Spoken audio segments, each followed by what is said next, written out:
Olá, eu sou o Nelson e você está na Pastoral da Semana da Primeira Igreja Batista em Indaiatuba.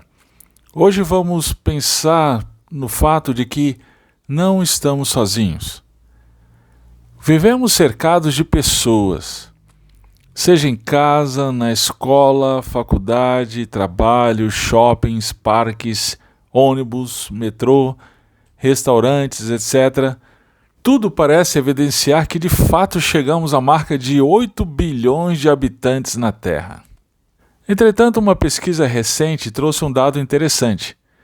33% das pessoas nos mais diversos países do mundo se sentem solitárias. Aqui no Brasil, metade das pessoas sofrem com o sentimento de solidão. Talvez você mesmo, nesse momento, esteja enfrentando esse terrível sentimento. E aí nos perguntamos, o que causa isso?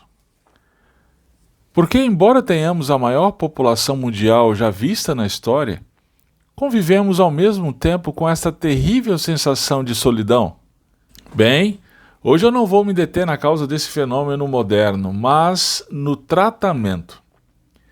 Deus já providenciou para o seu povo a vacina para essa terrível doença.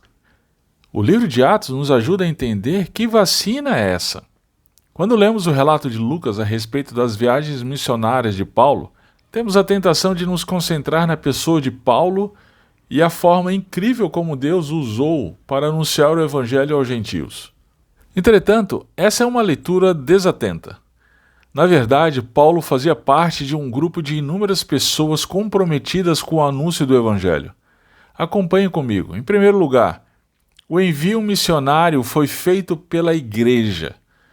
Desde o início das viagens missionárias, em Atos 13, vemos a citação de inúmeros líderes na igreja de Antioquia, não somente Paulo, e a decisão conjunta de enviar seus primeiros missionários. Em segundo lugar, as viagens missionárias eram feitas em equipe. Paulo nunca estava sozinho. Em todas as viagens vemos a menção de inúmeras pessoas com ele.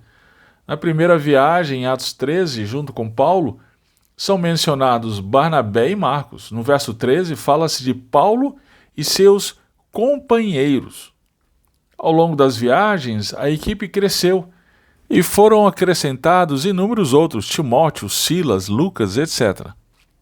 Em terceiro lugar, as casas dos irmãos eram bases missionárias. Em Filipos, Lídia, uma vendedora de tecidos de púrpura, foi convertida ao Evangelho e convidou a equipe de Paulo para se hospedar em sua casa, Atos 16:15. Isso aconteceu também com um carcereiro, Atos 16:34. Paulo também ficou hospedado na casa de Áquila e Priscila, Atos 18:3.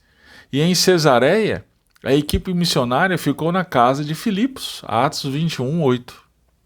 Em quarto lugar, os irmãos eram apoiadores. É muito interessante percebermos a forte atuação dos irmãos no apoio a Paulo e a sua equipe. Veja, Atos 15:40. No envio da equipe missionária, os irmãos confiaram Paulo e Silas à graça do Senhor. Atos 16:1 e 2. Em Derbe e Listra, Paulo encontrou Timóteo e os irmãos davam um bom testemunho dele. Atos 17:10. Em Tessalônica, os irmãos logo enviaram Paulo e Silas para Bereia. Atos 17:14 e 15. De Bereia, os irmãos enviaram Paulo para a região litorânea e os acompanharam até Atenas. Atos 18:27. Os irmãos animaram e recomendaram Apolo. Atos 21:17. Em Jerusalém, os irmãos receberam alegremente a equipe missionária de Paulo. Veja então a forte atuação dos irmãos no apoio a Paulo e sua equipe. A lista que Paulo registra no último capítulo de Romanos nos ajuda a entender esses irmãos mencionados em Atos. Paulo menciona Febe, Priscila e Áquila, Epêneto, Maria, Andrônico e Júnias, Amplíato, Urbano, Estaques, Apeles, família de Aristóbulo, Herodião, família de Narciso, Trífina e Trifosa, Pérside, Rufo e sua mãe, Assíncrito, Flegonte, Hermes, Pátrobas, Hermas e os irmãos com eles, Filólogo e Júlia, Nereu e sua irmã, Olimpas e todos os santos que estavam com eles. O propósito dessa lista é muito mais do que escolhermos nomes para nossos filhos. Veja o que Paulo disse dessas pessoas. Eles eram amparo, cooperadores, dispostos a arriscar a própria vida por Paulo, amados, dedicados, companheiros de prisão. A mãe de Rufo chega a dizer que era também a sua. Meu irmão, essa realidade sai das páginas de Atos e chega aos nossos dias. É uma leitura inadequada ver o pastor a realizar inúmeras tarefas e conduzir a igreja sozinho. Olhe com cuidado. Veja as casas que têm sido abertas para o anúncio do Evangelho. Veja os pregadores que têm sido separados pelo Senhor. Veja aqueles que têm servido com seus bens. Veja todos aqueles que têm cooperado com seu tempo e talentos. Veja aqueles que têm chorado e se alegrado conosco. Veja aqueles que são encorajadores. Veja aqueles que se dedicam ao aconselhamento. Veja aqueles que têm se empenhado na oração pelos irmãos. Ver tudo isso em nossa igreja enche meu coração de gratidão ao Senhor e me encoraja a continuar firme na caminhada, com a certeza de que não estamos sozinhos. Queridos, sendo assim, precisamos avaliar nossa atitude. Se ela está de acordo com o individualismo do nosso tempo e, portanto, de isolamento. Existem algumas pessoas que permanecem em lockdown, embora ele tenha terminado. Não digo um lockdown literal, mas relacional. São aquelas pessoas que cedem à tentação de se fechar em seu próprio mundo de problemas, interesses e gostos, e por isso se relacionam de maneira superficial com os irmãos que Deus providenciou para que não estivéssemos sozinhos.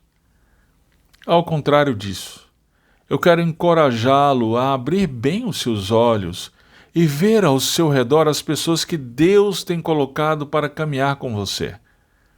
Quando vemos os sorrisos, as lágrimas, abraços, gestos, dons, tempo, abnegação, dedicação de outros, vemos mais uma manifestação do cuidado amoroso do nosso bom Deus para conosco.